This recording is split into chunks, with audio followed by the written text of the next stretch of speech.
irmãos, olá minhas irmãs, mais uma vez, sejam todos bem-vindos aqui neste nosso canal Espírita. Hoje nós vamos dar continuidade à questão do parentesco e filiação, da pergunta que começou na pergunta 203. Então, diretamente entrando na pergunta 206, Kardec perguntou assim: do fato de não haver filiação entre os espíritos dos descendentes de qualquer família, seguir-se-á que o culto dos avoengos seja ridículo? Primeira pergunta, você sabe o que é avoengo? Avoengo é a mesma coisa que ancestral, meus avós, tá? Então, culto aos avós, culto aos ancestrais, aos antepassados. Isso é ridículo? Isso é coisa boba, coisa tola? Foi o que Kardec perguntou aqui. E ele fez essa pergunta por quê? Porque todos nós sabemos que espírito não gera espírito. Não existe filiação entre espírito. A filiação é meramente corporal.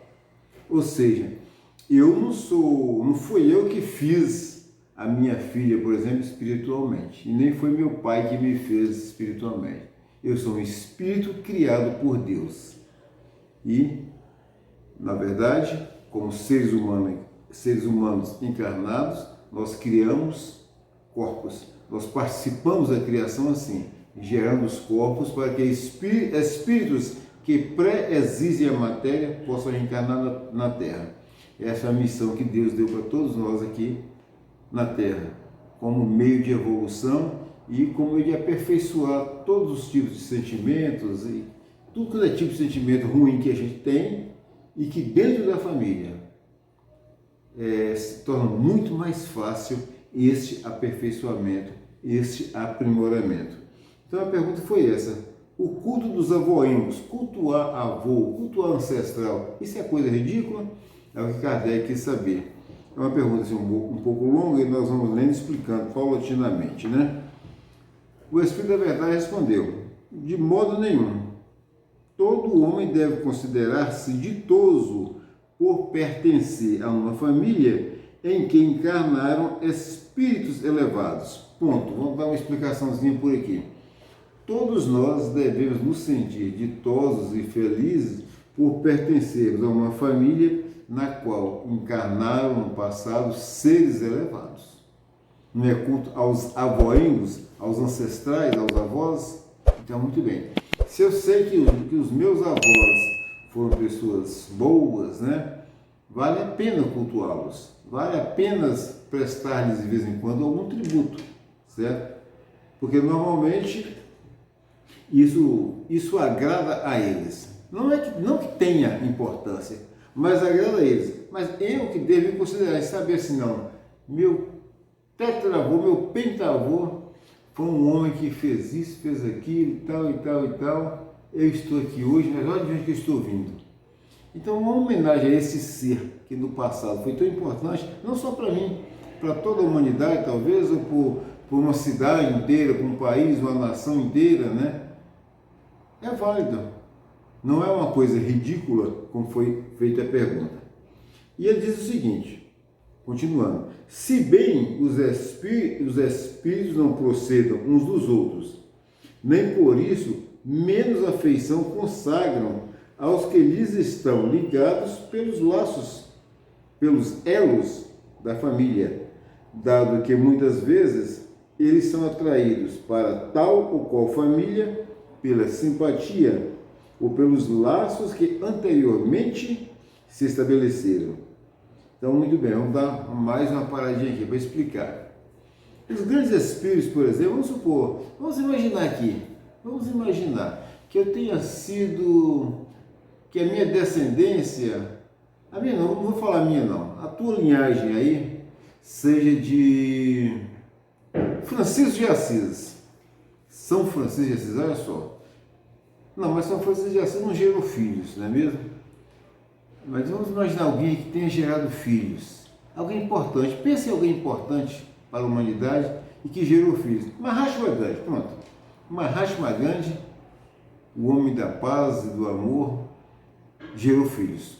Muito bem. Vamos imaginar que eu aqui hoje, aqui no Brasil, reencarnado, ou você aí, descubra que foi descendente desse homem, das filhas dele, dos netos e bem por aí afora. E cheguei até aqui. Então toda e qualquer homenagem que eu queira fazer àquele homem é agradável a ele, não pelo fato dele ter sido Mahatma Gandhi, o homem que libertou a Índia. Não só por isso. Isso pouco importa a ele. Certo? E ele vai ficar muito mais assim feliz com aquele culto se eu, ao prestar esse tributo a ele, eu faço isso, mas seguindo os exemplos dele. Olha só, toda e qualquer homenagem que eu fizer a um ancestral do passado, que foi um grande espírito, e que às vezes a história registra como um grande espírito de fato, no amor, na caridade, né? Vamos imaginar isso aí. É muito importante que todas essas homenagens, elas venham assim, como é que eu diria, na bandeja do meu comportamento atual. É como se eu falasse assim, vovô Mahatma, eu lhe presto essa homenagem, estou feliz por descender de você, você que foi um homem fora de série, um ser humano espetacular, um ser humano, um humanista de primeira grandeza, e muito feliz eu estou por descender de ti. Que Deus o abençoe onde quer que esteja. Com certeza isso aí o fará bem, muito mais feliz. Ele ficará satisfeito com isso. Até porque ele sabe que mesmo não tendo sido ele que me gerou como espírito, mas nas vidas que se passaram, nas descendências, alguém que foi descendente dele gerou um corpo para mim. Então isso é uma simpatia mútua que vem sobrevivendo, vamos dizer, de longas datas. E isso agrada.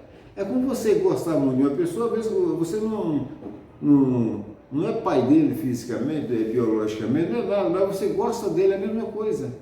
Você entendeu? Ele não é meu pai espiritual, não foi ele que me fez, gerou meu espírito. Quem me criou como espírito foi Deus. Todos os espíritos existentes no universo são criação de Deus. Agora, porém, a gente se afeiçoa uns aos outros e na estrada evolutiva da vida a gente ora é pai, ora é mãe, ora é irmão, ora é tio, ora é avô, né? E quando esse ancestral meu lá do passado, que eu busquei na minha árvore genealógica, nossa, é daqui que eu descendo, olha quem foi meu pentavô, meu decavô, nossa senhora, que alegria! Então é muito justo eu fazer uma homenagem a ele, mas desde que as minhas sejam homenagens de um homem também reto, digno, honesto, 100% quanto ele foi no passado.